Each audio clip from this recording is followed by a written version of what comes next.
Episode 61 Zayan की परेशानी। हर जगह फैलती हुई बातों से इंद्रवदन ज़यान बहुत नाराज रहते थे। अगर उन्हें लकवा नहीं मारा होता तो वो इस वक्त खुद अंबर पर्वत पर लारा से मिलने आ गए होते। वैसे सच तो ये था कि लारा के पिता अम्बरीश भी लारा और ध्रुव के रिश्ते से खुश नहीं थे, क्योंकि उस वक्त ध्रुव बहुत कमज़ोर हो गया था और किसी कमज़ोर से अपनी बेटी की शादी कराना अम्बरीश को बिल्कुल रास नहीं आ रहा था। लेकिन ये बातें अब पुरानी हो चुकी थी, क्योंकि ताज़ा खबरों के मुताबिक अरेंद्र का बेटा ध्रुव अपनी कमजोरी को पीछे छोड़कर अब ऐतिहासिक रफ्तार से आगे बढ़ रहा था। यहाँ तक कि अब तो वो पहले से भी ज्यादा ताकतवर होने की कगार पर था। और ये बात अम्बरीश को जैसे ही पता चली तो उन्हें बुरा लगा कि लारा के फैसले से दोनों परिवारों के बीच का रिश्ता खराब हो गया था। और अगर ऐसे ही चलता रहा तो वो न सिर्फ ध्रुव जैसे ताकतवर दामाद को खो देंगे, बल्कि उन्हें डर था कि कहीं ध्रुव गुस्से में ज़यान परिवार को बर्बाद न कर दे, क्योंकि वो जानते थे कि इस रफ्तार से ध्रुव शक्ति सम्राट भी बन सकता था और एक शक्ति सम्राट का सामना करना किसी के लिए आसान नहीं होता। यही सब सोचते हुए अम्बरीश ने गुस्से में खुद से कहा, इस लड़की को आखिर मैं कैसे समझाऊं? इसकी जिद तो दिन ब दिन बढ़ती ही जा रही है। अम्बरीश जितना लारा के बारे में सोचते उन्हें उतना ही गुस्सा आता जा रहा था। गुस्से में उनका ध्यान चाय के प्याले से भटका और उनके हाथों से वो प्याला फिसलकर सामने गिर गया। गिरने पर उस प्याले में से चाय भी जमीन पर गिर गई, जिसे देखकर अम्बरीश को और ज्यादा गुस्सा आया। उनका गुस्सा देखते हुए पास ही खड़ी नौकरानी घबरा गई और तुरंत आकर जमीन से चाय साफ करने लगी। इतने में दरवाजे के पास से एक आवाज आई, आपको यहाँ आने से पहले मुझे बता देना चाहिए था। आवाज सुनकर अम्बरीश ने तुरंत पलटकर देखा कि मुख्य दरवाजे से लारा चलते हुए अंदर आ रही थी। उसके चेहरे पर मुस्कुराहट थी, जिसे देखकर अम्बरीश ने चिढ़ते हुए कहा, क्या तुम मुझे अभी भी अपना पिता मानती हो, या यहाँ रह रहकर ये ख्याल भी तुम्हारे दिमाग से चला गया, या फिर तुम ये ही भूल गई कि ज़यान परिवार नाम की भी कोई चीज़ होती है? अपने पिता के चेहरे पर इतना गुस्सा देखते हुए लारा ने चुपचाप अपना सिर हिलाकर उन्हें बताया कि वो कुछ भी नहीं भूली थी। इसके बाद लारा ने नौकरानी को वहां से जाने का इशारा किया, जो अपना सिर झुकाकर वहां से चली गई। नौकरानी के जाते ही लारा ने अपने पिता की तरफ देखते हुए कहा, पिताजी, आप मुझसे साल भर से भी ज्यादा वक्त के बाद मिल रहे हैं, लेकिन फिर भी मुझे खरी खोटी सुना रहे हैं। मैं जब भी घर वापस आऊंगी तो इस बार मैं माँ को जरूर बताऊंगी। ये सुनते ही लारा के पिता ने अपना गुस्सा बरकरार रखते हुए उससे कहा, घर वापस आओगी? अभी भी तुम्हारे अंदर इतनी हिम्मत बाकी है? अगर तुम गलती से भी घर वापस आई ना, तो तुम्हारे दादाजी तुम्हारी टांगे तोड़कर तुम्हारे हाथ में दे देंगे। ये बात सुनते ही लारा समझ गई कि पिताजी के इतने गुस्से की वजह क्या थी, और वो वजह उसके दादाजी थे। तभी लारा को सोचते हुए देख उसके पिताजी ने उससे सवाल किया, अब तक तो तुम समझ ही गई होगी कि मैं यहाँ क्यों आया हूँ, या फिर अभी भी नहीं समझी? ये सुनकर लारा ने अपने बालों से खेलना शुरू कर दिया और अपना सिर नीचे करके पिताजी से कहा, मैंने आप लोगों से पूछे बिना ध्रुव से रिश्ता तोड़ दी, इसलिए आप यहाँ आए हैं ना? उसके इस अंदाज को देखकर अम्बरीश का खून खौलने लगा। फिर उन्होंने जोर से अपना हाथ सामने रखी टेबल पर मारते हुए कहा, इस रिश्ते का वादा तुम्हारे दादाजी ने किया था। उन्होंने अपनी जुबान दी थी ध्रुव के दादा को, और तुमने रिश्ता तोड़ने से पहले इस बारे में एक बार भी नहीं सोचा कि हमारे परिवार की कितनी बेइज्जती होगी, तुम्हारे दादाजी की कितनी बेइज्जती होगी। अरे किसने कहा था तुमसे ऐसा बेवकूफ़ी भरा कदम उठाने को? इस पर लारा ने चिचिढ़ाते हुए अपने पिता को जवाब दिया, ये मेरी जिंदगी है, तो फिर मेरे लिए लड़का आप लोग क्यों चुनेंगे? बल्कि मैं खुद चुनूंगी कि कौन मेरा जीवन साथी बन सकता है, और मुझे इससे कोई फर्क नहीं पड़ता कि किसने किसको क्या वादा किया था। मैं सिर्फ इतना जानती हूँ कि अगर वो वादा रखा गया होता तो मंडप पर मुझे बैठना होता और ध्रुव के साथ जिंदगी भी मुझे बितानी होती, न कि दादाजी को। ये सुनते ही अम्बरीश ने गुस्से से फटते हुए कहा, तुम क्या मुझे बेवकूफ़ समझती हो? तुमने ये रिश्ता सिर्फ इसलिए तोड़ा क्योंकि तुम्हारी नज़र में ध्रुव कमज़ोर था और तुम्हारे काबिल नहीं था, लेकिन इस वक्त वो बहुत ताकतवर हो गया है, और कुछ वक्त में तो शायद तुम्हारी बराबरी पर आ जाए, लेकिन शायद तुम्हें तो इसकी खबर ही नहीं होगी। अंबर दल की होने वाली लीडर होने के बाद भी तुम इस खबर से अनजान हो। उद्धरण चिन्ह। पिता की डांट सुनकर लारा को भी गुस्सा आने लगा था। गुस्से में उसे वो पल याद आया जब ध्रुव ने उससे वादा करके अपनी जिद दिखाई थी, और वो अपने वादे को पूरा करने के लिए जी तोड़ मेहनत कर रहा था, जिसकी खबर लारा के कानों तक पहुंच ही गई थी। वही सोचते हुए लारा ने दबी हुई आवाज में पिताजी से कहा, मैंने सुना है उसके बारे में। लेकिन सच कहूँ तो मुझे इस बात पर भरोसा ही नहीं हुआ कि वो ज़ीरो अब इतना ताकतवर हो गया था। इस खबर ने मुझको सच में चौंका दिया था। ये सुनते ही अम्बरीश ने तुरंत नाराज़गी दिखाते हुए उससे कहा, चौंका दिया था? तुम सिर्फ चौंक गई थी, लेकिन तुम्हारे चौंकने से हमें क्या फ़ायदा? हमारे परिवार का नाम तो समाज में खराब हो रहा है, और इसलिए तुम्हारे दादाजी ने मुझसे कहा है कि मैं तुम्हें समझाऊं कि जब भी तुम्हें वक्त मिले तो मेसोडोरिया जाकर अरेंद्र और उसके बेटे से माफ़ी मांग लेना और चीज़ें पहले जैसी करने की कोशिश करना। ये सुनते ही हैरानी में लारा ने सवाल किया, माफ़ी मांग लेना? मैं ये हरगिज़ नहीं करने वाली। तो क्या हुआ अगर ध्रुव पहले जैसा कमज़ोर नहीं रहा? मैं, लारा ज़यान, उससे फिर भी शादी नहीं करने वाली। इसलिए माफ़ी मांगने की बात तो मुझसे मत ही कीजिए, और अगर आपको इतनी ही पड़ी तो खुद जाकर शौर्य दल से माफ़ी मांग लीजिए, क्योंकि मैं मेसोडोरिया किसी भी हालत में नहीं जाने वाली। उद्धरण चिन्ह। बेटी के इनकार को सुनकर अम्बरीश ने चिल्लाते हुए उससे कहा, अब से इस मामले में कोई भी फैसला तुम्हारा नहीं होगा। तुम पहले ही रायता फैला चुकी हो और इसलिए अब सफाई भी तुम्हें ही करनी पड़ेगी। इस पर लारा ने अपने पिता को साफ जवाब देते हुए कहा, मैं कहीं नहीं जाऊंगी। ये कहकर उसने देखा कि उसके पिता की आंखें गुस्से से लाल हो रखी थी, और इसके पहले कि वो कुछ कहते, लारा ने जिद करते हुए उनसे कहा, और रही बात उस ध्रुव की, तो अच्छा ही है कि वो ताकतवर हो गया है, क्योंकि उसने ही तो मुझे चैलेंज किया था कि 3 साल में वो मुझे मुकाबले में हरा कर दिखाएगा। मुझे बेसब्री से इंतज़ार है उस मुकाबले का। अगर ध्रुव ये मुकाबला जीता तो वो जो कहेगा मैं करूँगी, उसके अलावा तो मैं उससे और उसके परिवार से कभी माफ़ी नहीं मांगने वाली, फिर चाहे जो हो जाए।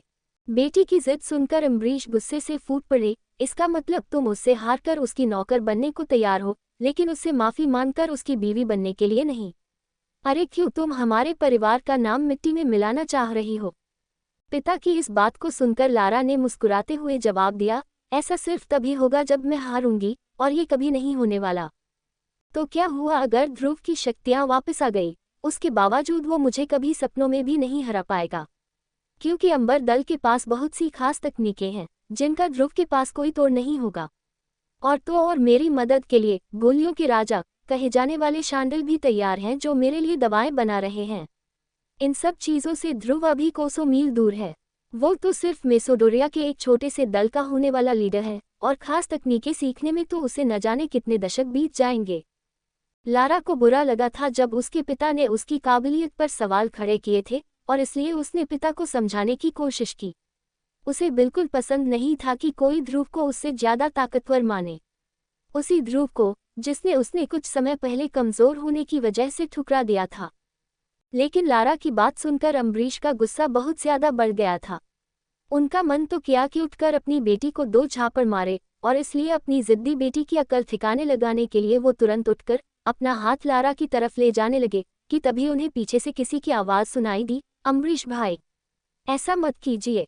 लारा के पिता ने जैसे ही आवाज़ की तरफ देखा तो उन्होंने देखा कि एक बूढ़ा आदमी भागते हुए दरवाजे से अंदर आ रहा था।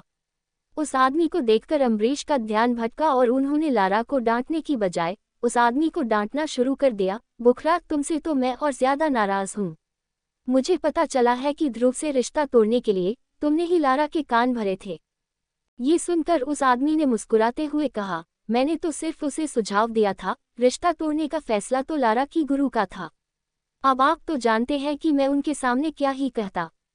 बुखरात के मुंह से लारा की गुरु के बारे में सुनकर अम्बरीश ने मन ही मन सोचा, आखिर उसे क्या हो गया है? वो लारा को ऐसी बेवकूफ़ी करने कैसे दे सकती है? अगर गलती से भी लारा ध्रुव से हार गई तो उसे शौर्य दल की नौकरानी बनकर रहना होगा। अम्बरीश गुस्से में इसलिए थे क्योंकि पलक झपकते ही उन्होंने इतना ताकतवर दामाद खो दिया था, और सिर्फ खोया नहीं था बल्कि अपनी बेटी की वजह से उससे दुश्मनी भी मोल ले ली थी। वो इस बात को लेकर अभी भी परेशान दिख रहे थे, और इसलिए उन्हें देखकर बुखरात ने उनसे कहा, भाई आप फिक्र न करें, इस बात को बहुत वक्त बीत चुका है, इसलिए अब इसके बारे में बात करने का कोई फ़ायदा नहीं। और वैसे भी अगर आप लारा को माफ़ी मांगने के लिए मनवा भी लेते हैं तो भी दोनों दलों के रिश्ते अब पहले जैसे नहीं हो सकते, इसलिए वहां जाकर अपनी बेइज्जती करवाने का कोई मतलब नहीं है। लारा की गुरु खुद शांडिल के साथ दवा बनवा रही है, और जैसे ही वो दवा बन जाएगी तो ध्रुव गलती से भी लारा की ट्रेनिंग की रफ्तार की बराबरी नहीं कर पाएगा। और जहां तक मुकाबले की बात है तो लारा इस बात का ध्यान रखेगी कि वो ध्रुव को बहुत बुरी तरह से न हराए ताकि उसके अहंकार को और चोट न पहुंचे। दवा के बारे में सुनकर अम्बरीश के दिल में एक सवाल आया और उन्होंने तुरंत उस बारे में बुखरात से पूछा, ऐसी कौन सी दवा बना रहे हैं वो लोग? अम्बरीश के इस सवाल पर बुखरात ने मुस्कुराते हुए कहा, ये तो मैं आपको नहीं बता सकता, लेकिन ये दवा शांडिल ने गलती से बनाई थी जब पिछले साल वो पहाड़ों पर ट्रेनिंग के लिए गए थे।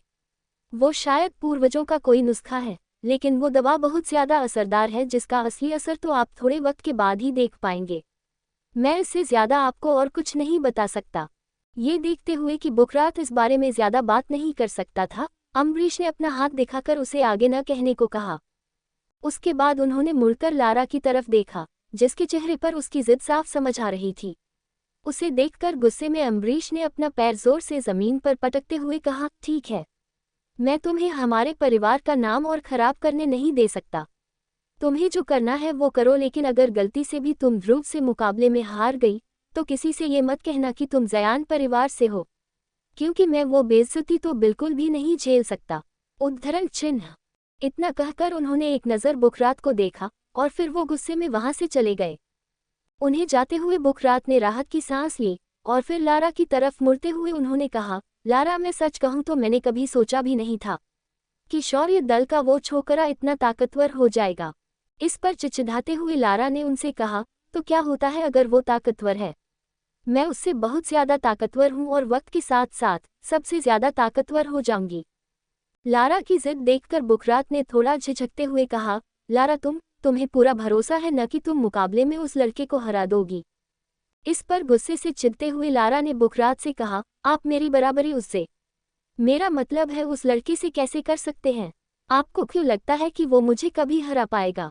लारा को अपनी बात पर गुस्सा होते देख बुखरात ने हंसते हुए अपना सिर हिलाया और फिर लारा से कहा, पता नहीं क्यों, लेकिन मुझे उस लड़के के बारे में सोचकर थोड़ा अजीब लगता है। इस पर लारा ने गुस्से से अपनी मुट्ठी बंद करते हुए खुद से बात करते हुए कहा, मैं नहीं मानती कि तुम मुझसे ज़्यादा ताकतवर हो जाओगे ध्रुव। मुकाबले को सिर्फ 1.5 साल और बचे हैं। देखते हैं इन 1.5 सालों में तुम 3 सितारों वाले एकलव्य से कितना ऊपर जा पाते हो। मैं वादा करती हूँ ध्रुव, मैं तुम्हारा यही इंतजार करूंगी अंबर महल में। अगर हिम्मत है तो मुकाबला करने आ जाना। उद्धरण चिन्ह। इस वाकये के बाद वक्त बीतता गया और देखते ही देखते 5 दिन गुजर गए। फिर एक रात एक घने जंगल में पेड़ के बगल में आग सुलगाते हुए ध्रुव अकेले बैठा हुआ था। 5 दिनों के अकेले सफर से वो थोड़ा थकने लगा था।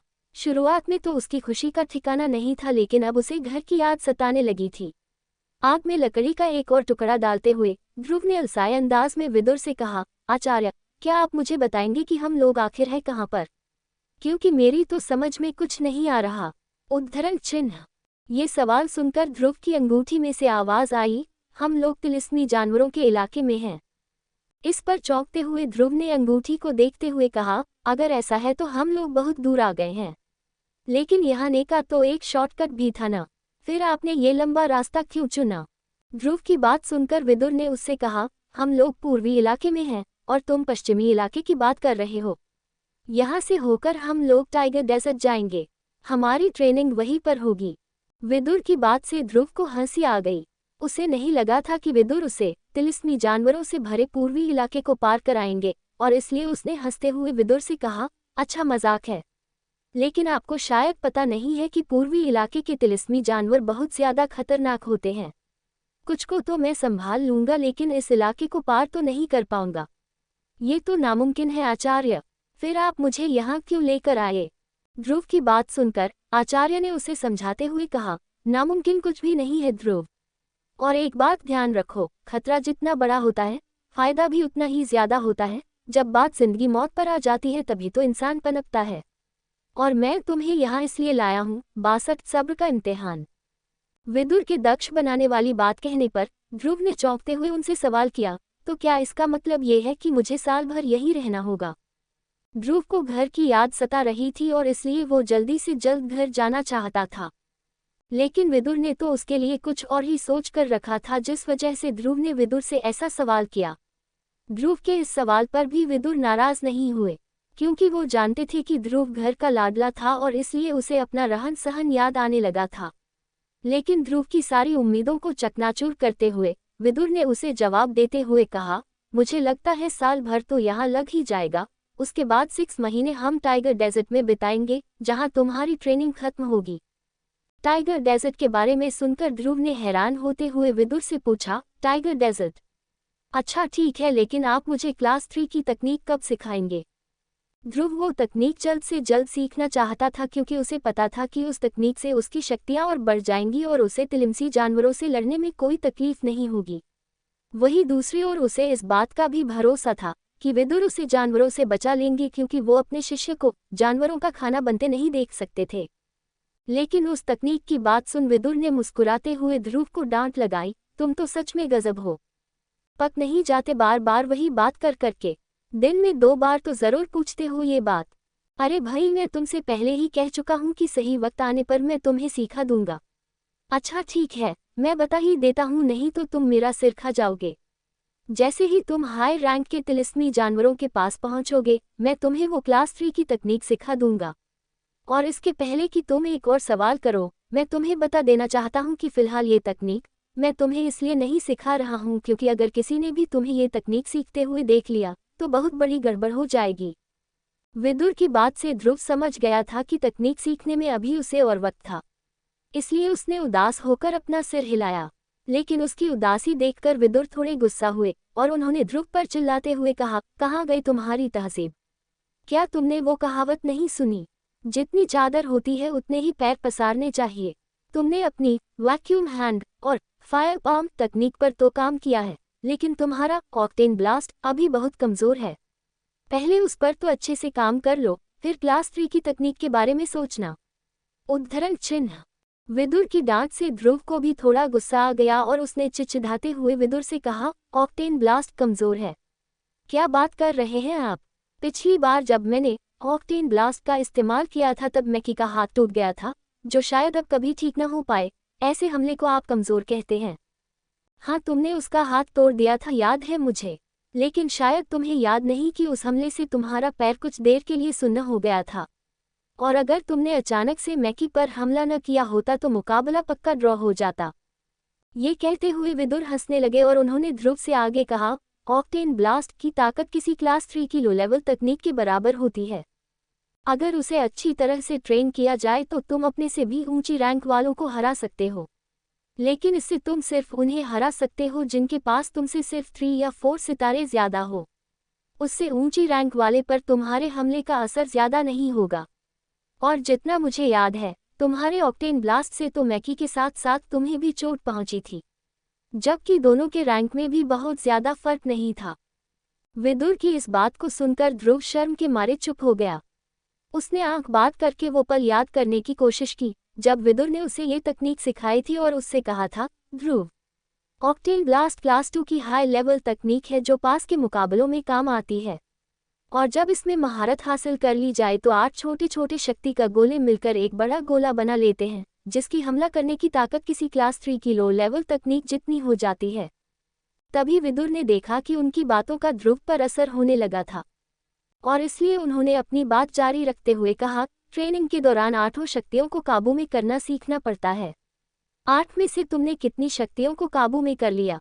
क्योंकि जितना मैंने तुम्हें देखा है, तुम्हारी बाहरी शक्तियों के अलावा तुम किसी और शक्ति का इस्तेमाल नहीं करते। अगर तुम बाहरी शक्तियों के साथ अंदरूनी शक्तियों को भी मिला दो तो अगली बार मैकी का हाथ तोड़ने के बाद भी तुम टस से मस नहीं होगे।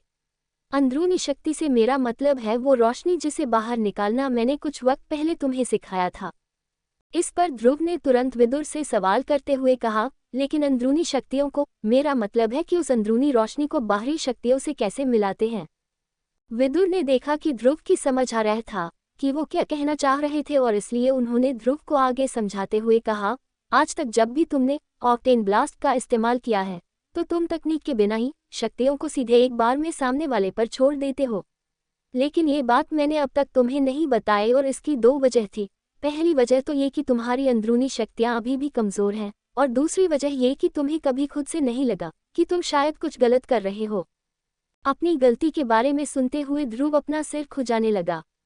उसने कभी सोचा भी नहीं था कि दोनों शक्तियों को मिलाकर भी हमला किया जा सकता था, और ऐसा सिर्फ इसलिए हुआ था क्योंकि ऑक्टेन ब्लास्ट की बाहरी शक्ति ही काफी ताकतवर थी, जिस वजह से उसे अंदरूनी शक्ति को मिलाने की जरूरत ही नहीं महसूस हुई।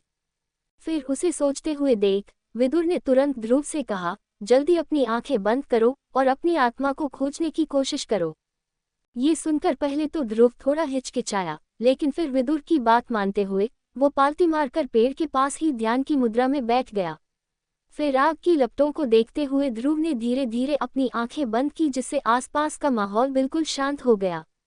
फिलहाल ध्रुव को सिर्फ लकड़ी के जलने की आवाज के अलावा सिर्फ आसपास घूमते कीड़ों की आवाज सुनाई दे रही थी। फिर कुछ देर ध्रुव अपनी आंख बंद करके अपनी आत्मा को खोजने लगा, और तभी अचानक उसे कुछ महसूस हुआ और एक झटके में उसने अपनी आंखें खोली। आंखें खोलते ही ध्रुव ने शक्ति महसूस करते हुए अपनी मुट्ठियां बंद की, जिसमें से अब एक पीले रंग की रोशनी निकलने लगी थी। और उसके कुछ ही पल बाद ध्रुव ने पास ही मौजूद पेड़ के तने पर अपनी मुट्ठी से हमला करते हुए चिल्लाया, ऑक्टेन ब्लास्ट। फिर जैसे ही उसकी मुट्ठी पेड़ से टकराई तो जंगल में एक जोर की आवाज सुनाई पड़ी। ध्रुव ने जिस जगह पर मुक्का मारा था वहां पर अब एक छेद हो चुका था। उसके बाद ध्रुव ने अपने दूसरे हाथ से अपनी अंदरूनी शक्ति का इस्तेमाल करते हुए एक बार फिर उसी जगह पर वार किया जिससे पहले जैसे ही आवाज सुनाई पड़ी। लेकिन इस बार ध्रुव की शक्तियां छेद से होते हुए पेड़ की जड़ तक पहुंच गई, जिससे कुछ पल बाद एक अजीब सी आवाज सुनाई देने लगी। ध्रुव ने जैसे ही उस पेड़ के तने में झांक कर देखा तो उसे शक्तियां किसी ज्वालामुखी की तरह बाहर निकलते हुए दिखी, और इस वजह से ध्रुव तुरंत पेड़ से दूर जाने लगा। फिर जैसे ही वो भागते भागते थोड़ी दूर आया तो वो पेड़ किसी पटाखे की तरह फूटकर उछलते हुए जमीन पर गिर गया। ये देखते ही ध्रुव की आंखें हैरानी में बड़ी हो गई, और फिर उसने खुद से कहा, बाप रे, अंदरूनी शक्ति तो सचमुच बेमिसाल है। उद्धरण चिन्ह। उसके बाद ध्रुव भागते हुए एक बार फिर उसी पेड़ के पास गया और उस पेड़ की हालत को देखकर मुस्कुराने लगा। लेकिन अंदर ही अंदर ध्रुव को थोड़ी कमजोरी भी महसूस होने लगी, जिससे उसे समझ आ गया था कि अंदरूनी शक्ति के इस्तेमाल से उसकी शक्तियां कम हो गई थी। लेकिन शक्तियां जितनी कम हुई थी, हमले का असर उसका भी दुगना था, जिस वजह से ध्रुव और ज्यादा खुश हो रहा था। फिर उसने विदुर की बात दोहराते हुए खुद से कहा, आचार्य सही कह रहे थे, अंदरूनी शक्ति मिलाकर ऑक्टेन ब्लास्ट की ताकत किसी क्लास 3 की तकनीक से कम नहीं होती। ध्रुव की ये बात सुनते ही विदुर ने अंगूठी में से कहा, क्या बात है, तुमने पहली बार में ही अंदरूनी शक्तियों का इस्तेमाल कर लिया। ये तो बहुत अच्छी बात है, लेकिन तुम्हें अंदरूनी शक्तियां ढूंढने में काफी वक्त लगा। मुकाबले के वक्त तुम्हें न तो ऐसी शांति मिलेगी और न ही इतना वक्त। मुकाबले में तो तुम्हारा विरोधी आराम से समझ जाएगा कि तुम अंदरूनी शक्ति का इस्तेमाल करने वाले हो, और इसलिए वो तुम पर पहले ही हमला कर देगा। फिर बचते बचते तुम कैसे इस शक्ति को बाहर निकाल पाओगे। विदुर की बात सुनकर ध्रुव ने मुस्कुराते हुए कहा, अब ठीक भी है आचार्य, मैंने पहली बार अपनी अंदरूनी शक्तियों का इस तरह से हमले में इस्तेमाल किया है। धीरे धीरे और प्रैक्टिस के साथ मैं सामने वाले की पलक झपकते ही इस शक्ति को बाहर निकालने लगूंगा। ये कहकर ध्रुव ने 2-4 खाली मुंह के चलाकर देखा कि उसके मुक्के की रफ्तार अब और ज्यादा हो गई थी। वो समझ गया था कि इसकी वजह भी अंदरूनी शक्तियां ही थी, और अंदरूनी शक्तियों को काबू कर पाने की वजह से ध्रुव इस वक्त बहुत खुश दिख रहा था। तभी ध्रुव की बात पर सिर हिलाते हुए विदुर ने कहा, मैं जानता हूं कि तुम्हारी रोशनी वक्त के साथ बढ़ती जाएगी, लेकिन फिलहाल तुम्हारी रोशनी बहुत कमजोर है, और इस वजह से तुम्हारी शक्ति सिर्फ तभी तुम्हारे काम आएगी जब तुम सामने वाले को जल्द से जल्द खत्म कर पाओ। ऐसा मान लो कि ऑक्टेन ब्लास्ट को सामने वाले पर बिजली की तरह गिराकर तुम्हें उसे हार मानने पर मजबूर करना होगा। ये सुनते ही ध्रुव समझ गया कि कमजोरी उसमें नहीं बल्कि उसकी शक्तियों में थी, जिस वजह से वो जल्दी मुकाबले में थक जा रहा था। और अगर गलती से किसी मुकाबले के दौरान उसकी शक्तियां खत्म हो गई तो सामने वाले ध्रुव को आसानी से हरा सकता था। इसलिए अब से उसे हर बार ऐसा करना होगा कि सामने वाला जल्द से जल्द मुकाबला हार जाए।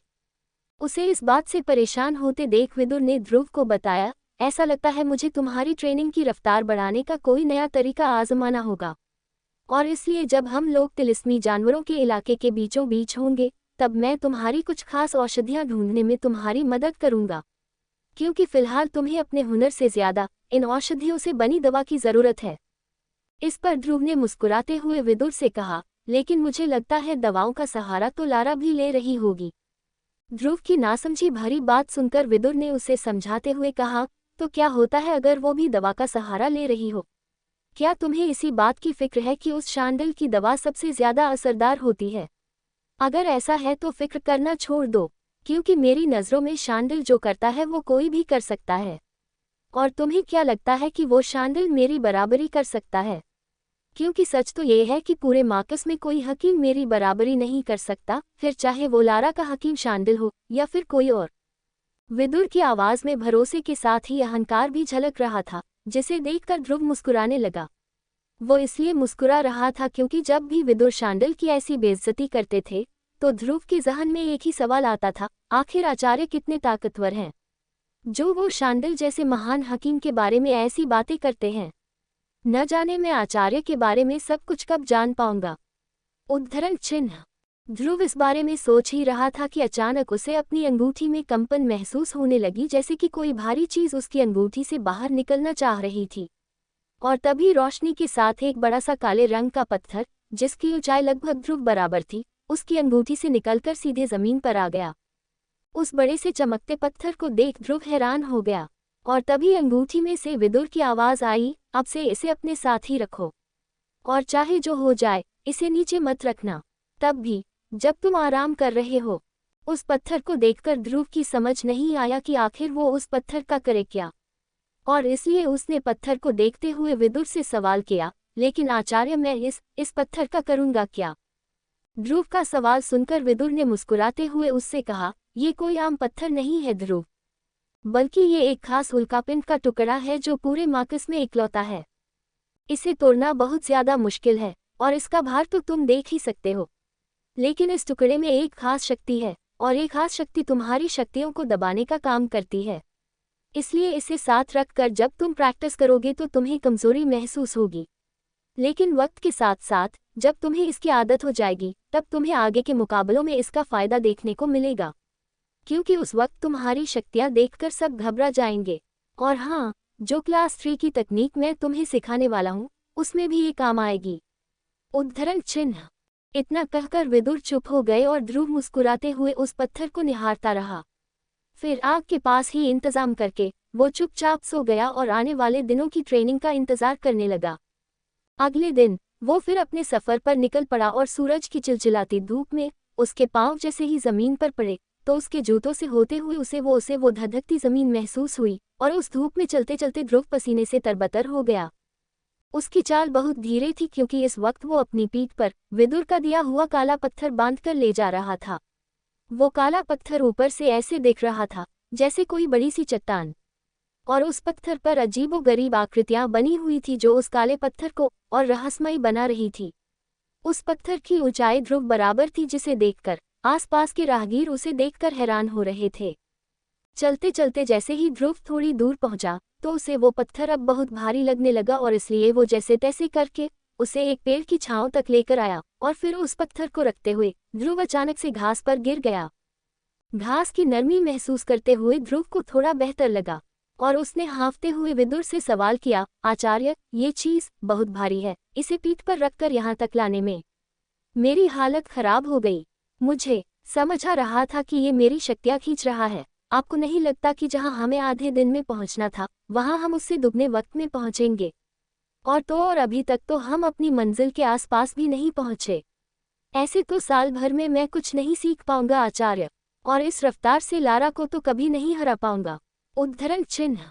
क्योंकि मेरा इरादा तुम्हें ये इलाका पार करा के दक्ष रैंक हासिल कराने का है। कोट 63 खूनी गुलाब का रस। ध्रुव की थकान भरी आवाज सुनकर विदुर ने उससे कहा, तुम्हारी ट्रेनिंग तो शुरू हो चुकी है ध्रुव, कहीं तुमने ये तो नहीं सोचा था कि ट्रेनिंग का मतलब आराम से घूमना फिरना था? मैंने तुम्हें पहले ही कहा था कि ये ट्रेनिंग बहुत कठिन होने वाली है, इसलिए मेरा सुझाव रहेगा कि तुम इस मुश्किल घड़ी के भी मजे लेते रहो। ये सुनते ही ध्रुव ने अपना सिर हिलाया और फिर आंख के किनारे से पास ही रखे काले पत्थर को देखने लगा। वो पत्थर दिखने में तो आम लगता था और कोई उसे देखकर ये नहीं बता सकता था कि इस पत्थर में जादुई शक्तियां भी थी। एक तो वो पत्थर वैसे ही शक्तियां कम कर रहा था, ऊपर से उसके भार से ध्रुव की पीठ भी अब दुखने लगी थी। लेकिन विदुर की बात मानकर ध्रुव आखिरकार उठा और पत्थर उठाकर एक बार फिर उसने चलना शुरू किया। उस पत्थर को पीठ पर धोते धोते 2 दिन निकल गए और इसी के साथ ध्रुव को थकान का असली मतलब समझ आ गया था। जब ध्रुव अपनी पीठ पर वो पत्थर ले जाता था तो उसकी शक्तियां किसी एक सितारे वाले एकलव्य जितनी हो जाती थी, जिसका इकलौता फायदा यही था कि अनजान जगह पर ध्रुव की असली शक्तियों को कोई पहचान नहीं पाता था। ये फायदा इसलिए था क्योंकि ध्रुव को ये डर भी था कि कहीं उसकी असली शक्ति जानकर लोगों का ध्यान उसकी तरफ न हो जाए। तभी ध्रुव ने थककर अपने हाथ की स्टोरेज अंगूठी को रगड़ना शुरू किया, जिसमें से एक हरे रंग की गोली निकलकर उसके हाथ में आ गई। ये गोली ध्रुव की शक्तियां बढ़ाने में कारगर साबित हो रही थी, लेकिन इसका असर सिर्फ थोड़ी देर के लिए ही रहता था। इस गोली को विदुर ने खास ध्रुव के लिए तब बनाया था जब वो लोग मेसोडोरिया से निकलने वाले थे। लेकिन इस गोली को बनाने के लिए बहुत बड़ी तादाद में सामान की जरूरत थी, जितनी की तादाद दरबार नीलामी घर से भी नहीं मिल पाई थी। और इसलिए ध्रुव को नीलामी घर से जितना सामान मिला, विदुर ने उससे ही लगभग 30 गोलियां बना दी थी। यही वजह थी कि ध्रुव मनचाहे गोलियां नहीं खा पा रहा था। लेकिन इस वक्त उसे गोली की सख्त जरूरत थी और ये जरूरत उसके चेहरे पर साफ नजर आने लगी। फिर सड़क की ओर ध्यान देते हुए ध्रुव ने आसपास देखा कि कोई उसे इस वक्त देख तो नहीं रहा था। फिर जैसे ही उसे इस बात का भरोसा हुआ तो उसने एक झटके में वो गोली खा ली और पेड़ के तने से टिककर वो चुपचाप गोली के असर करने का इंतजार करने लगा। वैसे तो ये गोली ट्रेनिंग के दौरान ली जाती थी ताकि इसका असर सबसे ज्यादा हो सके, लेकिन फिलहाल ध्रुव ऐसी जगह पर नहीं था जहां वो खुद को ट्रेन कर पाता, क्योंकि आते जाते लोगों की आवाज उसे ध्यान लगाने ही नहीं दे रही थी। इसलिए पेड़ का सहारा लिए ध्रुव ने धीरे धीरे अपनी आंखें बंद की और फिर जैसे ही उसने एक गहरी सांस ली तो उसे महसूस होने लगा कि वो गोली उसके शरीर को मजबूत कर रही थी और साथ ही उसकी थकान भी कम होने लगी। ध्रुव के शरीर ने गोली की शक्तियों को ऐसे सोख लिया जैसे कोई स्पंज पानी सोख लिया करता है। उसके बाद ध्रुव को पहले जैसा ही महसूस हुआ, लेकिन इस बार उसकी शक्तियां और ज्यादा बढ़ गई थी। वैसे तो कठिन ट्रेनिंग को शुरू हुए 2 दिन ही हुए थे, लेकिन इन 2 दिनों की ट्रेनिंग से ही ध्रुव को खुद पर इतना भरोसा हो गया था कि वो पत्थर को अपने शरीर से अलग कर किसी 6 सितारों वाले एकलव्य को भी आसानी से हरा सकता था।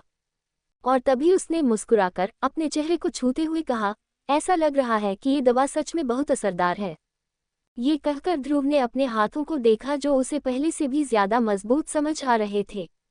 फिर मुस्कुराहट बरकरार रखते हुए ध्रुव एक बार फिर चलने को तैयार हुआ और उसने उस काले पत्थर को अपनी पीठ पर टांगते हुए उसे थपथपाया और फिर वो आगे चल पड़ा। देखते ही देखते दिन ढलने लगा और ध्रुव आखिरकार एक छोटे शहर आ पहुंचा जो तिलिस्मी जानवरों से भरे इलाके के काफी नजदीक था।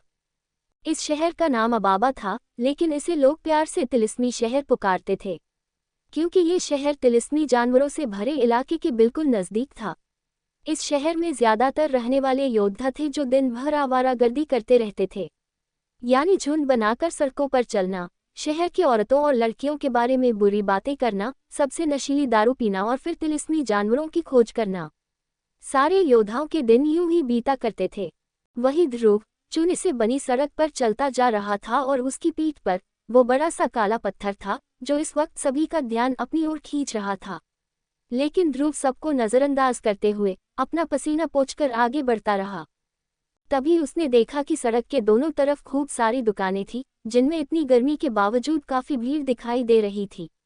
दुकानों को देखते हुए ध्रुव चुपचाप चलता रहा कि अचानक उसकी नज़र दवा की एक बड़ी सी दुकान पर पड़ी। इस दुकान का नाम था नीलगुलाब दवा बाजार। दरअसल ध्रुव को हथियार या कवच खरीदने में दिलचस्पी नहीं थी, लेकिन उसे जड़ी बूटियां इकट्ठा करने में बहुत मजा आने लगा था। वो जानता था कि जितनी अच्छी जड़ी बूटी होगी उतनी ही असरदार उससे बनाई गई दवा होगी, और तिलिस्मी जानवरों से बचकर रहने के लिए उसे गोलियां की बहुत ज्यादा जरूरत पड़ने वाली थी। फिर दुकान का दरवाज़ा खोलकर ध्रुव जैसे ही अंदर गया तो उसने देखा कि दुकान में बहुत ज्यादा रोशनी नहीं थी, लेकिन फिर भी वहां पागलों जैसी भीड़ थी। दुकान वाले भी इस वक्त काफी बिजी दिख रहे थे और इसलिए कोई भी ध्रुव के पास नहीं आया। लेकिन उसके बावजूद ध्रुव बहुत खुश नजर आ रहा था। वो दुकान की हर चीज को गौर से देखने लगा और जैसे ही उसकी नजर एक छोटी बोतल पर पड़ी तो ध्रुव ने चौंकते हुए खुद से कहा, खून रोकने वाली दवा। इसका मतलब क्या यहाँ भी कोई हकीम मौजूद है? ये सोचते हुए ध्रुव आगे बढ़ता गया। फिर एक एक करके ध्रुव ने दुकान की सारी दवाएं देखी, लेकिन उसे उनमें से कुछ भी पसंद नहीं आया। वैसे उसे कुछ जड़ी बूटियां पसंद आई थी, लेकिन इस वक्त वो ध्रुव के किसी काम की नहीं थी। दुकान घूम लेने के बाद ध्रुव सिर झुकाकर वहां से जाने लगा, कि तभी उसकी नज़र कोने में रखी एक बोतल पर पड़ी और वो अचानक से रुक गया। ध्रुव की नज़रें इस वक्त एक पीले रंग की चीज़ को देख रही थी जो दुकान के कोने में छिपाकर रखी गई थी, और बोतल को इस जगह पर इसलिए रखा गया था क्योंकि ये दवा बहुत ज़्यादा खास नहीं थी। लेकिन जैसे ही ध्रुव ने उस बोतल को देखा तो वो अपनी आंखें बड़ी करके उस पीले रंग की चीज़ को देखता ही रहा। तभी अचानक उसे पीछे से किसी की आवाज़ सुनाई पड़ी, क्या मैं आपकी मदद कर सकता हूँ? ये सुनते ही ध्रुव ने अपनी लालची नज़रों को हटाते हुए पीछे देखा तो उसे अपने पास एक आदमी दिखा। वो आदमी इस दुकान में ही काम करता था और इसलिए ध्रुव ने अपना सिर हिलाकर अपनी हामी भरी। ध्रुव के ऐसा करने पर पहले तो उस आदमी ने ध्रुव को और उसके कपड़ों को देखा, उसके बाद उसने उस पीली चीज़ की तरफ नज़र की जिसे ध्रुव आंखें फाड़ कर देख रहा था। फिर वो आदमी कुछ सोचते हुए 2 कदम आगे आया और उसने कांच के दरवाजे को खोलकर उसमें रखी पीली चीज़ को बाहर निकालते हुए ध्रुव से कहा, पीले गुलाब का रस, लो लेवल औषधि, इसकी कीमत 100 सोने के सिक्के हैं। ये सुनते हुए ध्रुव ने देखा कि वो दुकान वाला काफ़ी हड़बड़ी में था, और ये हड़बड़ी इस बात की थी कि ध्रुव जो चीज़ खरीदने के बारे में सोच रहा था वो ज़्यादा महंगी नहीं थी, जबकि दुकान में बाकी ग्राहक भी थे जो शायद उससे बहुत महंगी चीज़ खरीदने दुकान आए हुए थे। लेकिन ध्रुव ने उस दुकान वाले की हड़बड़ी को नज़रअंदाज किया और उसके हाथ से वो पीले गुलाब का रस अपने हाथों में ले लिया। ध्रुव ने जैसे ही वो पीले रस से भरी बोतल अपने हाथ में ली, उसे बोतल के ढक्कन पर चिपचिपाहट महसूस हुई, जिस वजह से ध्रुव ने अपने हाथ को देखा जिसमें उसे खून जैसा हल्का लाल रंग छपा हुआ दिखा। इस लाल रंग को देखकर ध्रुव का मुंह खुला का खुला रह गया।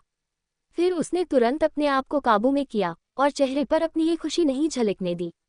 इसके बाद ध्रुव ने बोतल का ढक्कन खोलकर जैसे ही उस बोतल के अंदर की महक को समझा तो उसे खून जैसी खुशबू आई और तभी उसने मन ही मन सोचा, ये मुझे पीले गुलाब का रस तो बिल्कुल नहीं लग रहा है। ये कहते ही ध्रुव की धड़कनें तेज होने लगी और तभी अंगूठी के अंदर से विदुर ने ध्रुव से कहा, ध्रुव, तुम्हारी किस्मत तो सच में बहुत अच्छी है, क्योंकि तुम हाथ में जो चीज़ पकड़े हुए हो वो बहुत ही अनोखी है। ये चीज़ है खूनी गुलाब का रस।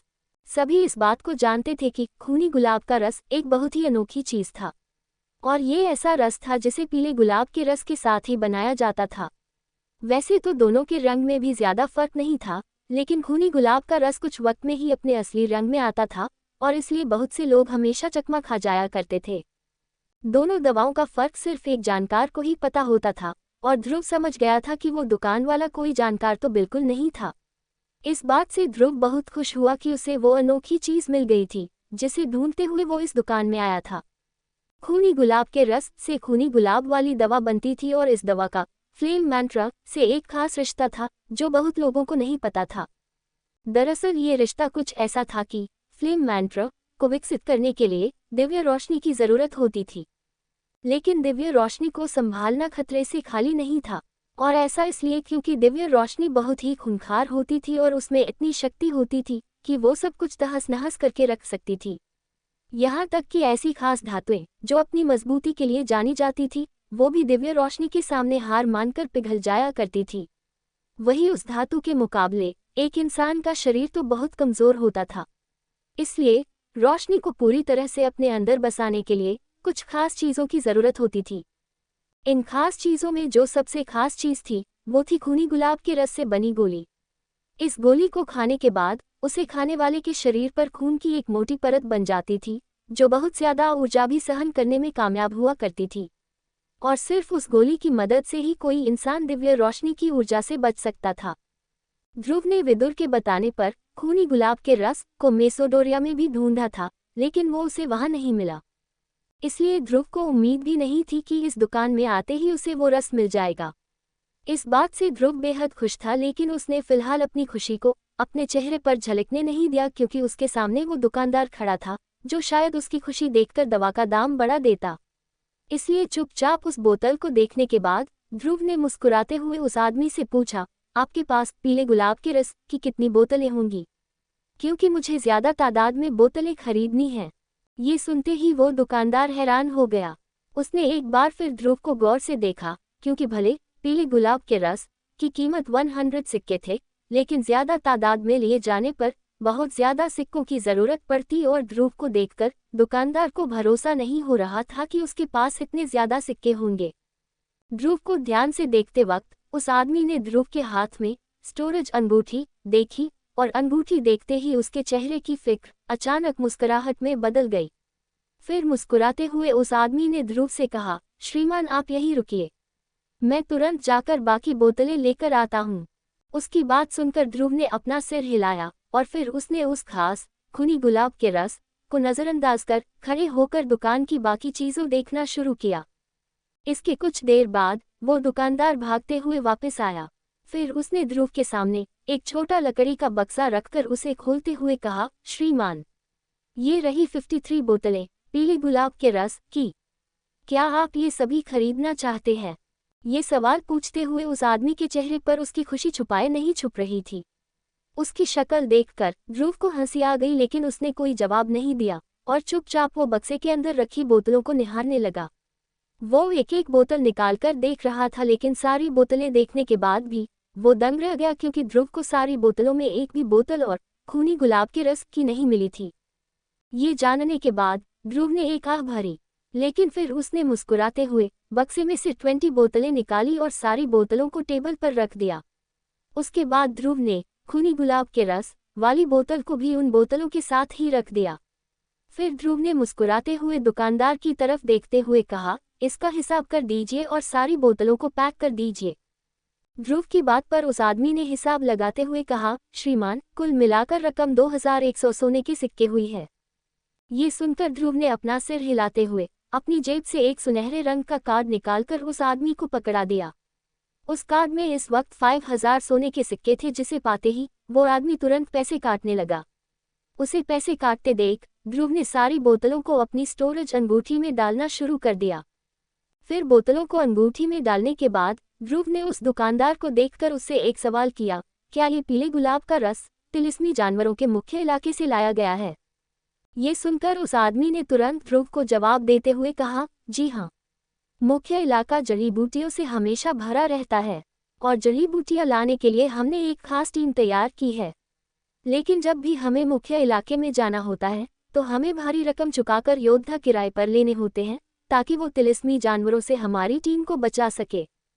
दुकानदार की बात सुनकर ध्रुव ने एक बार फिर अपना सिर हिलाया और फिर जैसे ही वो दुकान से जाने लगा, तभी उसे दुकान के दरवाजे पर भीड़ इकट्ठा होती हुई दिखी।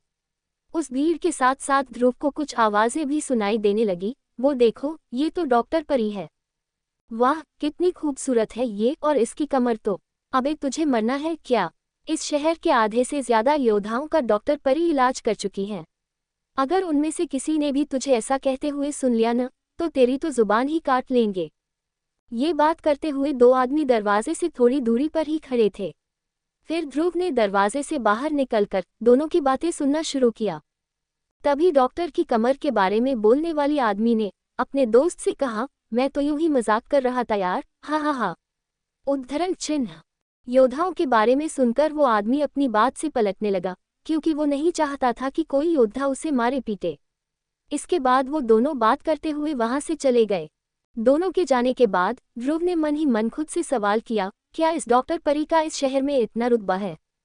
ध्रुव के मन में ये सवाल इसलिए आया क्योंकि उसने दोनों दोस्तों की बातों के अलावा भीड़ में खड़े योद्धाओं के उतावले चेहरों को भी देखा थे, जिससे उसे ये तो समझ आ ही गया था कि ये डॉक्टर जो कोई भी थी, काफी इज्जतदार थी।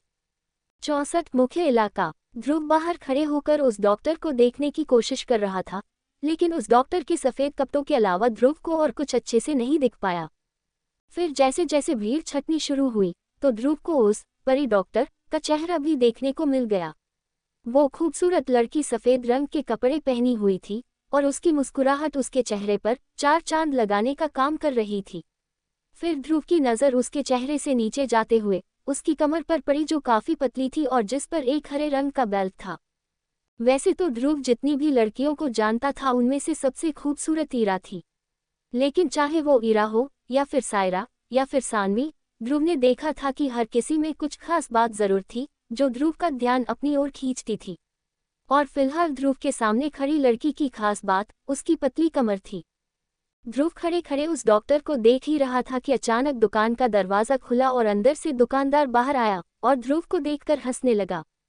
फिर हंसते हंसते उसने ध्रुव से कहा, ये डॉक्टर परी हैं।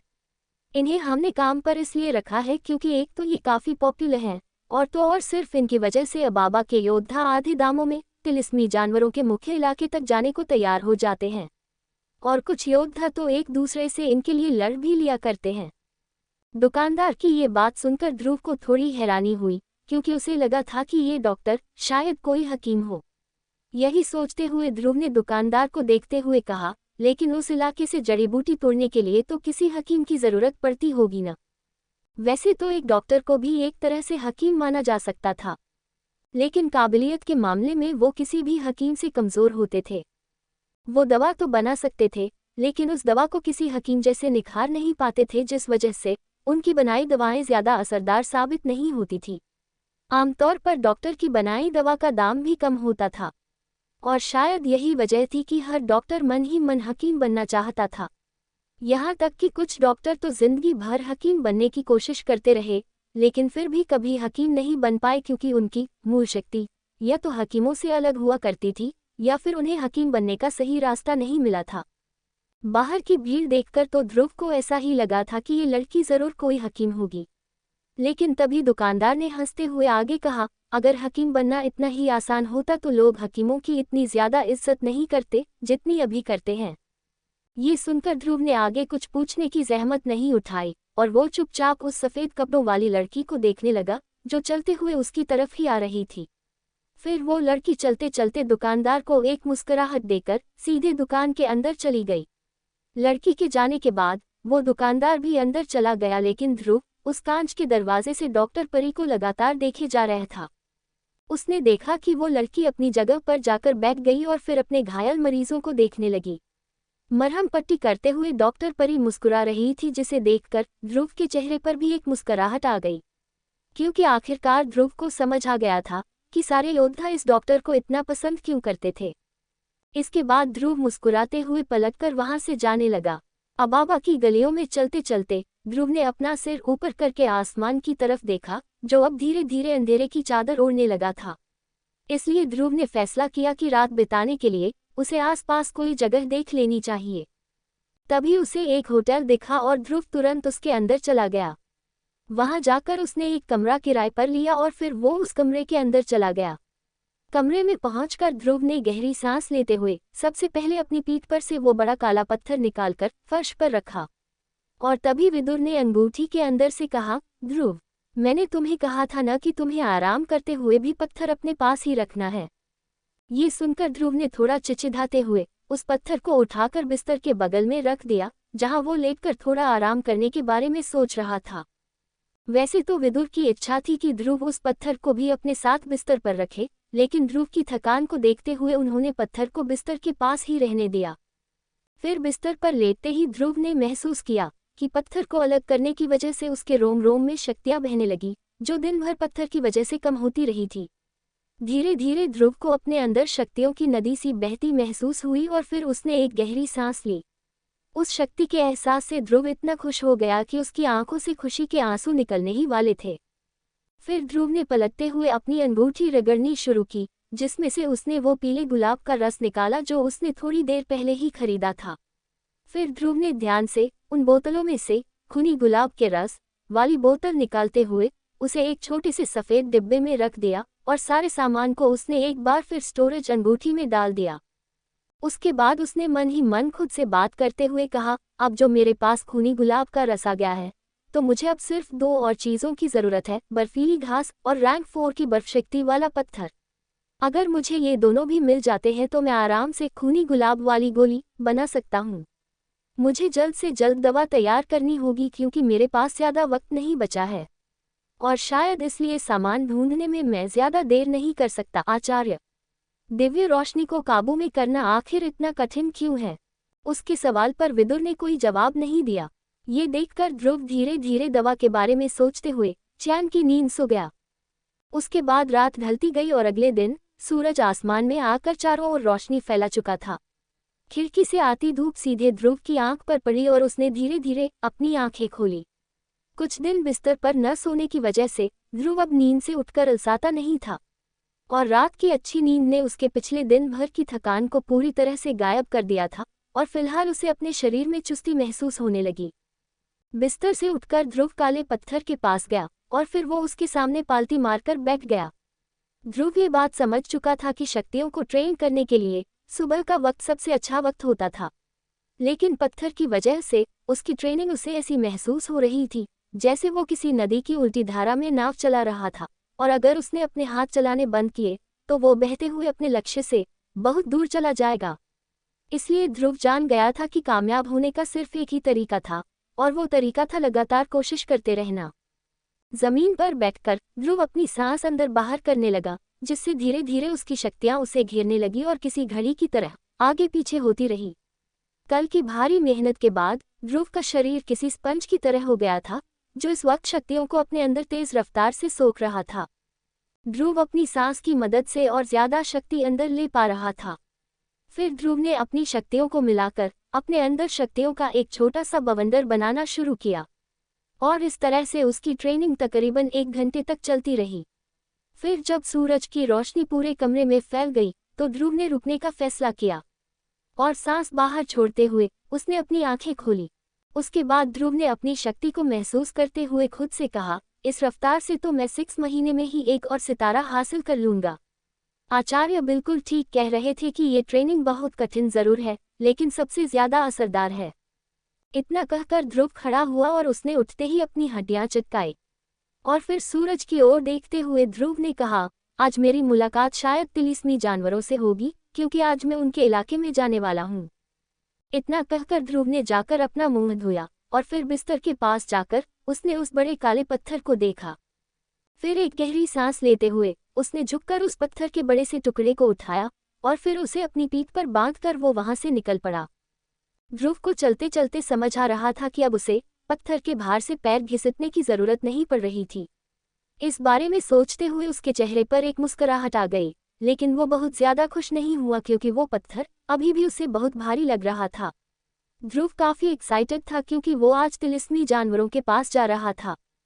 तिलिस्मी जानवर, जो खास तौर पर मुख्य इलाके में ही मिलते थे, बहुत ही खतरनाक माने जाते थे, और मुख्य इलाके में अकेले चलने का मतलब था तिलिस्मी जानवरों को हमले की दावत देना। इसलिए वहां जाने के लिए बहुत से योद्धाओं की जरूरत पड़ती थी। अगर बात करें ध्रुव की शक्तियों की, तो वो फिलहाल ज्यादा से ज्यादा किसी रैंक 1 के जानवर को संभाल सकता था, और इसलिए वो कभी मुख्य इलाके में अकेले नहीं जा पाएगा। लेकिन उसके पास इस वक्त एक अंगूठी थी जिसमें छुपे विदुर अकेले ही न जाने कितने जानवरों को संभाल सकते थे।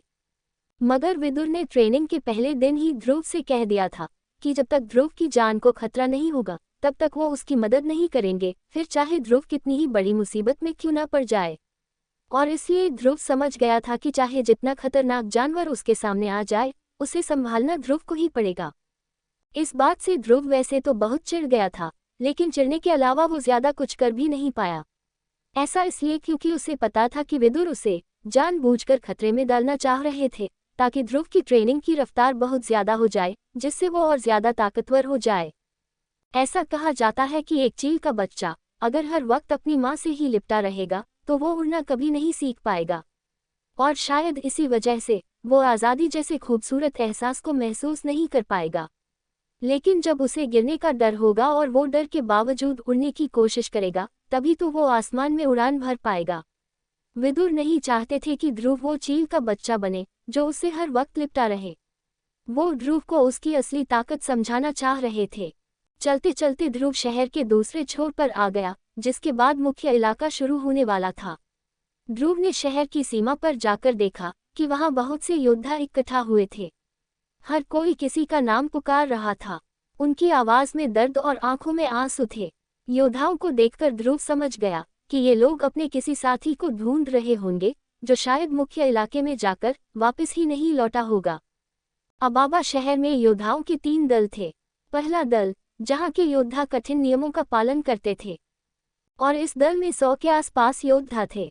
इस दलों के योद्धा कम से कम एकलव्य रैंक के थे, और दल के लीडर महादक्ष रैंक के थे।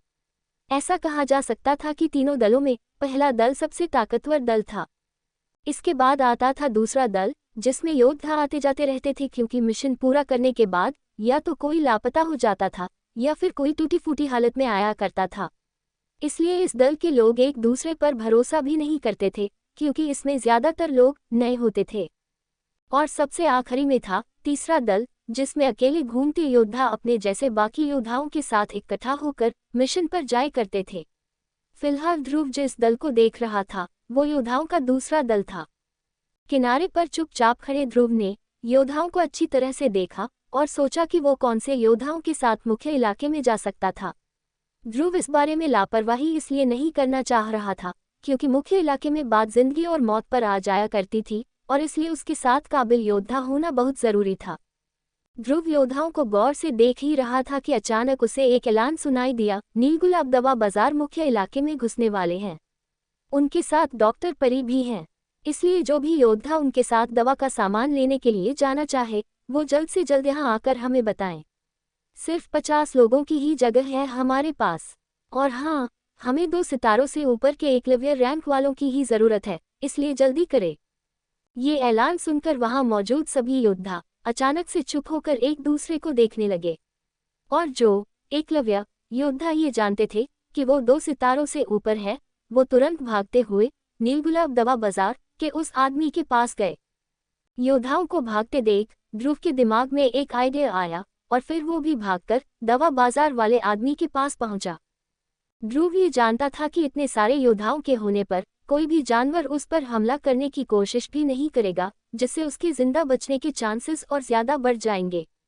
फिर बीच रास्ते जैसे ही ध्रुव को एक सुरक्षित जगह मिल जाती तो वो झुंड से अलग होकर अपनी मंजिल के लिए निकल पड़ता। इसलिए ध्रुव ने उस आदमी के पास पहुंचकर देखा कि वहां पहले ही बहुत सारे योद्धा आ चुके थे।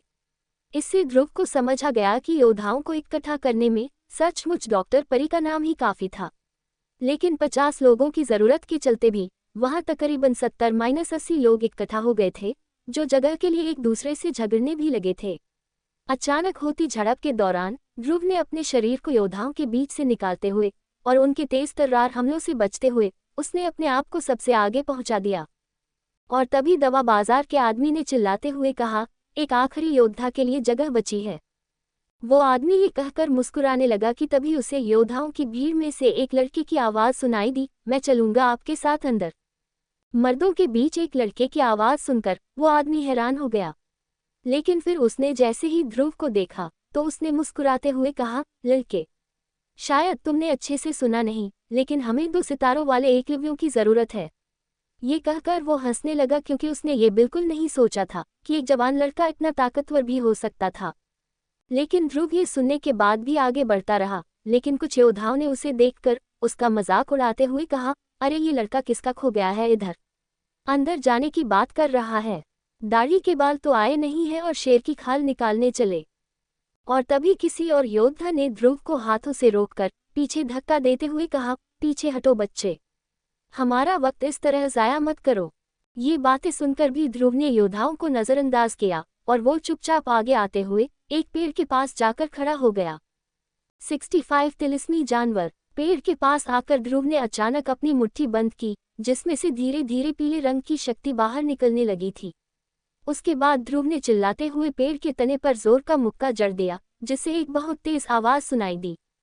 उस आवाज के छटने पर वो पेड़ धीरे धीरे सबकी आंखों के सामने धूल उड़ाते हुए जमीन पर गिर गया। उस पेड़ के गिरने से वहां खड़े सभी लोग हैरान हो गए थे। और तभी ध्रुव ने सबसे सवाल करते हुए कहा, ताकत का इतना नमूना ठीक है या फिर और दिखाऊं? ध्रुव की बात सुनकर दवा बाजार के आदमी ने चौंकते हुए उससे कहा, लड़के, तुम तो सचमुच बहुत शक्तिशाली हो। तुम्हारी उम्र में 2 सितारों वाला एकलव्य बनना कोई आम बात नहीं है। सच कहूं तो तुम एक अजूबा हो। ये कहते हुए वो आदमी अपना सिर हिलाने लगा और फिर उसने ध्रुव से मुस्कुराते हुए आगे कहा, ठीक है, आखिरी जगह तुम्हारी हुई। तुम्हें साथ चलने के 500 सोने के सिक्के मिलेंगे और तुम्हारा काम रहेगा जड़ी बूटियां इकट्ठा करने में हमारी मदद करना। मेहनताने की आधी रकम मैं अभी ही दे दूंगा, लेकिन बाकी रकम तुम्हें वापस आने पर ही मिलेगी। इस पर ध्रुव अपना सिर हिलाते हुए मुस्कुराया और फिर उस आदमी से कहा, मुझे मंजूर है। वैसे तो ध्रुव को मेहनताने के 500 सिक्कों में कोई दिलचस्पी नहीं थी, बल्कि उसे तो सिर्फ कुछ योद्धाओं के साथ की जरूरत थी जो उसे मुख्य इलाके की किसी सुरक्षित जगह तक ले जाते ताकि वो वहां अपनी ट्रेनिंग जारी रख सकता। ये देखने के बाद कि आखिर बची हुई जगह एक छोटे से लड़के ने ले ली थी, तो आसपास इकट्ठा हुए योद्धा एक बार फिर बिखरकर वहां से जाने लगे। लेकिन वहां से जाते वक्त सभी ने ध्रुव को एक नज़र तो देखा ही था, क्योंकि वो सभी इस ताकतवर लड़के को देखकर हैरान हो गए थे। 17 साल की उम्र के आसपास 2 सितारों वाला एकलव्य रैंक हासिल करना अबाबा शहर के लिए एक बहुत खास बात थी, और इसलिए सभी योद्धा उसका चेहरा याद रखना चाह रहे थे। उसके बाद योद्धाओं के झुंड के साथ ध्रुव मुख्य इलाके में जाने लगा। वो इलाका एक बहुत ही घना जंगल था, जहां चारों ओर सन्नाटा छाया हुआ था। वही कुछ योद्धा हथियार हाथ में लेकर इधर उधर देखे जा रहे थे ताकि वो किसी भी आने वाले खतरे के लिए तैयार रह सके। सभी योद्धा सालों से मुख्य इलाका देखते आ रहे थे, और इसलिए सभी जानते थे कि वहां जिंदा बचने के लिए सबसे ज्यादा जरूरी अगर कुछ था तो वो था हर कदम पर चौकन्ना रहना। इसलिए सभी एक दूसरे को देखते हुए पता कर रहे थे कि कहीं किसी को उनकी ओर आता हुआ खतरा तो महसूस नहीं हो रहा था। वही ध्रुव काला पत्थर अपनी पीठ पर लिए चल रहा था, और इस वजह से उसे चलने में थोड़ी तकलीफ भी हो रही थी क्योंकि वो पत्थर लगातार उसकी शक्तियां खींच रहा था, और इसी वजह से ध्रुव का हर कदम उसे पिछले वाले से भारी लगता। इसी हालत में थोड़ी दूर और चलने के बाद ध्रुव पसीने से तरबतर हो गया। फिर उसने रुककर अपने चेहरे पर से पसीना पोंछा और फिर पीछे मुड़कर योद्धाओं के झुंड को एक नज़र देखा। झुंड को देखते हुए ध्रुव की नज़र अचानक उस सफ़ेद कपड़ों वाली डॉक्टर पर पड़ी, जो सभी योद्धाओं के बीच जगमगाती हुई दिखाई दे रही थी। ध्रुव ने देखा कि उस डॉक्टर के माथे पर भी पसीना आने लगा था, जिसे उसने रुमाल निकालकर पोंछा, और फिर हल्की हल्की सांसों के साथ वो योद्धाओं के साथ चलती रही। ये डॉक्टर थी डॉक्टर परी, जिसे इस हाल में देखकर उसके आसपास के योद्धाओं का तो मन हुआ कि उसे तुरंत उठाकर मंजिल तक ले जाएं, लेकिन वो सभी अच्छी तरह से जानते थे कि अगर उन्होंने ये चीज़ डॉक्टर को कही होती तो वो मुस्कुराते हुए इसके लिए साफ मन कर देती। फिर जब ज्यादातर योद्धाओं की नज़र डॉक्टर पर चली गई तो एक जवान लड़का झुंड से अलग होकर थोड़ा आगे आया, और फिर उसने अपने सिर झुकाते हुए डॉक्टर से फुसफुसाते हुए कुछ कहा। वो लड़का डॉक्टर को उठाकर मंजिल तक ले जाना चाह रहा था, लेकिन डॉक्टर ने मुस्कुराते हुए अपना सिर हिलाया और उस लड़के को साफ मना कर दिया। फिर वो डॉक्टर बिना कुछ कहे आगे चलती रही। डॉक्टर के मना करने के बावजूद उस लड़के के चेहरे पर गुस्से का नामो निशान तक नहीं था, बल्कि उसने तो मुस्कुराते हुए अपना हाथ हिलाया और फिर योद्धाओं से कहा, भेड़िया टोली के योद्धाओं, हम लोग अब मुख्य इलाके की सबसे खतरनाक जगह पर जाने वाले हैं, इसलिए और ज्यादा चौकन्ना रहना, नहीं तो किसी की भी जान जा सकती है। ये सुनकर बहुत से योद्धाओं ने चिल्लाते हुए कहा, समझ गए छोटे उस्ताद। कोट। योद्धाओं के इस अनुशासन को देखकर डॉक्टर और ध्रुव के अलावा बाकी योद्धा भी उस लड़के का तरफ देखने लगे, और अपनी बात योद्धाओं से मनवाकर वो लड़का मुस्कुराते हुए डॉक्टर के बगल में चलने लगा, जैसे वो यहाँ सिर्फ डॉक्टर की रक्षा के लिए ही आया था। इस वक्त ध्रुव भी झुंड का ही हिस्सा बन चुका था, और वो उस लड़के को डॉक्टर के बगल में चलते हुए देख रहा था। तभी उसे पीछे से कुछ योद्धाओं के बात करने की आवाज़ सुनाई पड़ी। ये लड़का सिर्फ अपने पिता के लीडर होने का फायदा उठाता है, उसे लगता है ऐसा करके वो डॉक्टर परी का दिल जीत लेगा। कितना बड़ा बेवकूफ़ है ये। ध्रुव ने योद्धाओं की आवाज़ में छुपी जलन को महसूस किया, और फिर उसने एक बार फिर उस लड़के की तरफ नजरें की जो इस वक्त डॉक्टर के बगल में चल रहा था। फिर कुछ सोचत है ध्रुव भी तेज चलकर उस लड़के के बगल में आ गया, और जैसे ही ध्रुव उसके बगल में आया तो उसकी नज़र सीधा उस लड़के के सीने पर लगे बैज पर पड़ी, जिसमें एक आंख वाला भेड़िया बना हुआ था। बैज देखने के बाद ध्रुव ने पीछे मुड़कर देखा तो उसे दिखा कि उस झुंड में लगभग 30 ऐसे योद्धा थे जो वैसा ही बैज अपने सीने पर लगाए हुए थे। इससे ध्रुव समझ गया था कि जिस भेड़िया टोली की वो लड़का बात कर रहा था वो अबाबा शहर की सबसे बड़ी योद्धा टोलियों में से एक थी, और इस बात से ध्रुव को ये भी पता चल लग गया था कि उस टोली को खुद नीलगुलाब दवा बाजार ने डॉक्टर की रक्षा के लिए बुलाया था। इसलिए बाकी योद्धाओं के मुकाबले दवा बाजार का भरोसा भेड़िया टोली पर ज्यादा था, क्योंकि सिर्फ उस टोली के योद्धा ही डॉक्टर के आसपास चल रहे थे। इसके बाद ध्रुव ने उस लड़के और डॉक्टर को नज़रअंदाज कर आगे बढ़ने का फैसला किया। चलते चलते आखिरकार वो सभी खतरनाक इलाके के सामने पहुंच गए। फिर कुछ देर वहीं रुककर सभी ने अपने हथियार तैयार किए, और फिर वो लोग उस खतरनाक इलाके के अंदर जाने लगे। तभी ध्रुव ने देखा कि अंदर घुसते ही 3 तिलिस्मी जानवरों ने उन लोगों पर हमला बोल दिया। वो जानवर रैंक 1 के बर्फीले नाग थे। ये सांप अक्सर यही मिला करते थे और इनकी मूल शक्ति बर्फ थी, और इस वजह से इनका जहर भी बर्फीला हुआ करता था। इसका मतलब ये कि इनके काटने पर अगर आधे दिन के अंदर अंदर जख्म का इलाज नहीं किया गया तो जहर शरीर में बहते खून को जमा देगा, और इस वजह से योद्धा की सीधे सीधे मौत हो सकती थी। वो तीनों सांप पेड़ की दगाल पर लटके हुए थे, और योद्धाओं की आहट महसूस कर वो झट से उन पर उछल गए। नागों की बिजली जैसी रफ्तार से योद्धा दंग रह गए थे और उनके हमले से 3 योद्धाओं पर उनका जहर काम करने लगा था, जिस वजह से उनके चेहरे बर्फ जैसे सफ़ेद पड़ने लगे। इसके अलावा उनके हाथ पैर भी ठंडे हो गए और वो लोग बेहोश होकर जमीन पर गिर पड़े।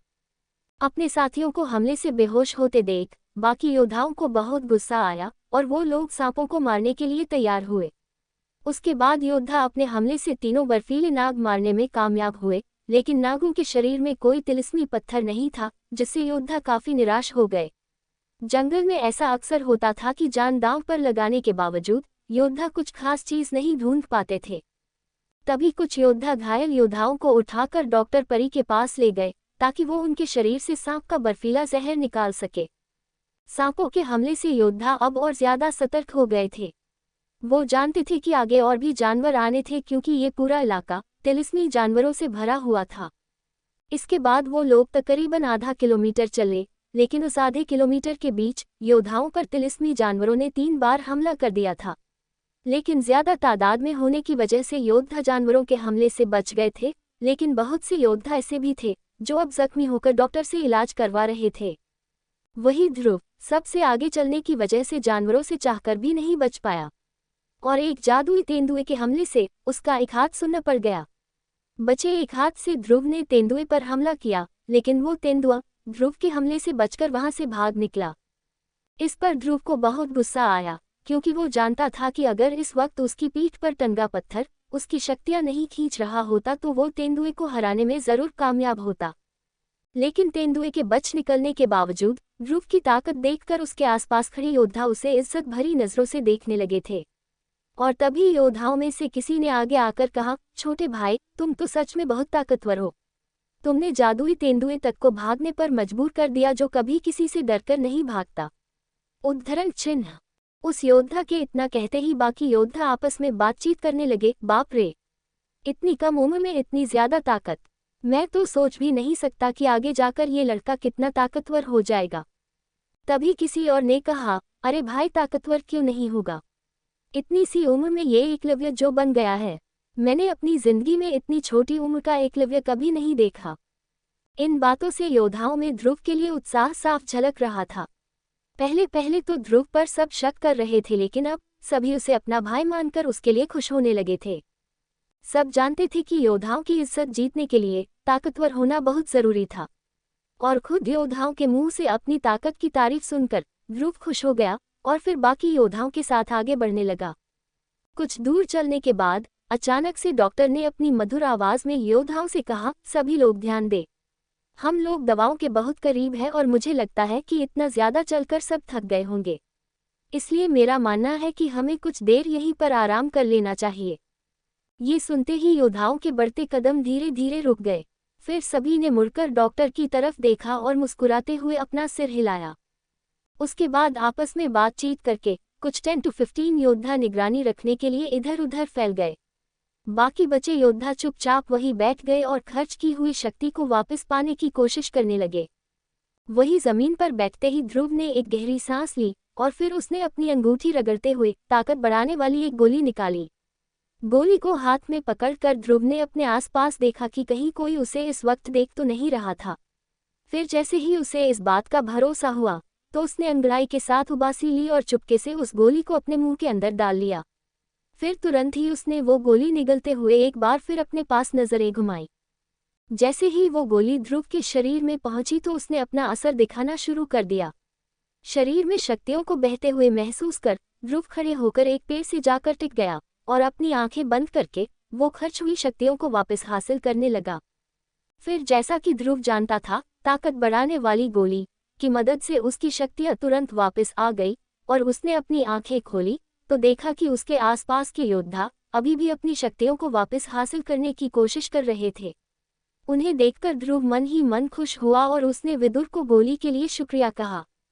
उसके बाद ध्रुव जैसे ही खड़ा हुआ उसने देखा कि कुछ योद्धा फिलहाल उसे देखने लगे थे। उनका ध्यान भटकाने के लिए ध्रुव ने अपना पेट पकड़कर कहा, मैं जरा हल्का होकर आता हूँ। इस पर योद्धा मुस्कुराकर वापस एक दूसरे से बात करने में लग गए। उसके बाद ध्रुव उस घने जंगल में घूमने लगा जहां अब रोशनी धीरे धीरे कम होने लगी थी। लेकिन क्योंकि सभी कुछ देर पहले इसी जगह से होकर गुजरे थे, इसलिए ध्रुव जानता था कि यहाँ उसे किसी तिलिस्मी जानवर से खतरा नहीं होगा, और इसलिए वो चारों तरफ नजरें घुमाकर ट्रेनिंग के लिए कोई सही जगह ढूंढने लगा।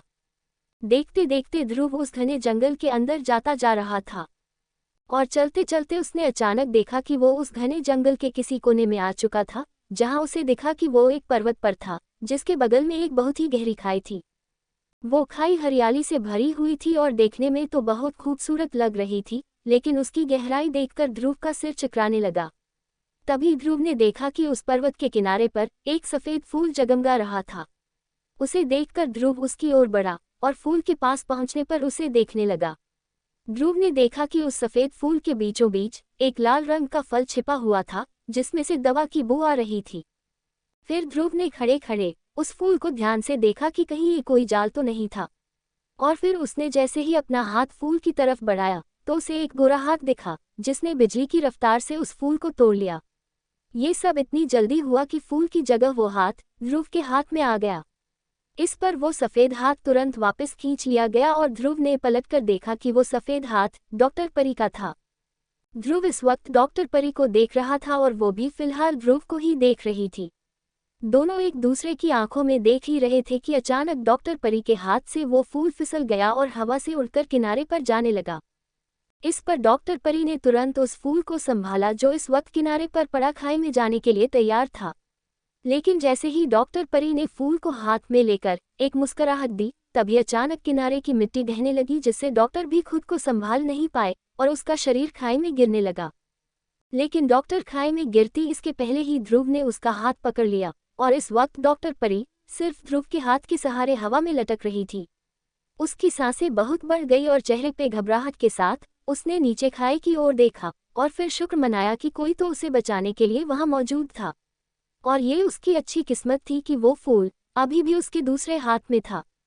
वही ध्रुव ने देखा कि डॉक्टर के बाल खुल गए थे और डर के चलते डॉक्टर की आंखों में एक अजीब सी मासूमियत थी, जिसे देखकर ध्रुव की धड़कन ही बढ़ने लगी। और तभी डॉक्टर ने ध्रुव की ओर देखते हुए अपनी प्यारी सी आवाज में हल्के डर के साथ कहा, क्या तुम मुझे ऊपर खींच सकते हो?